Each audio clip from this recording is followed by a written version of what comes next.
საკრო გადარჩა თავის ტვინის გიგანტური ანევრიზმის გასკდომის შემდეგ. ახლა ფეხზე წამოსადგომად მას რეაბილიტაცია სჭირდება. მკურნალობის გაგზერების გარეშე ყველაფერი, რა შედეგსაც მან მიაღწია, შეიცრება გაქრეს. გაჩერება ერთი დღითაც კი არ შეიცრება, მაგრამ შემდეგი კურსის საფასური 2000 ლარზე მეტია. მარტო ხელადედისთვის ეს ის თანხაა, რომლის მოძიებაც უბრალოდ შეუძლებელია. მამამ ვერ გაუძლო დანჯვას. ოჯახს ბრძოლის გასაგრძელებლად ფული აღარ აქვს, რაც კი ძვირფასიებადად უკვე ყველაფერი გაყიდეს მკურნალობისთვის. ახალგაზრდა მამაკაცის ერთადერთი შემოსავალი ინვალიდობის პენსიაა, რაც სულ რაღაც 420 ლარია. ოჯახს მხოლოდ იმის იმედი დარჩენია, რომ ფონდის მეგობრებისგან დახმარება იმაზე ადრე მოვა, ვიდრე ყველაზე საშინელი რამ მოხდება. ზაქროს მომავალი ჩვენს მხარდაჭერაზეა დამოკიდებული. დარჩება ის შეზღუდული შესაძლებლობების მქონე პირად, რომელიც სიცოცხლის ბოლომდე სხვებზე იქნება დამოკიდებული, თუ შეძლებს აღდგენას და თავად გახდება საყრდენი თავისი გამწარებული დედისა და პატარა ქალიშვილისთვის.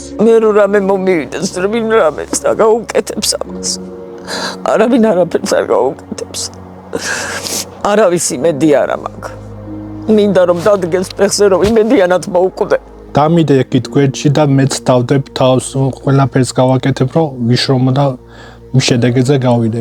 გადარიცხეთ ნებისმიერი თანხა ჩერნოვეცკის ფონდის ოფიციალური საიტის მეშვეობით.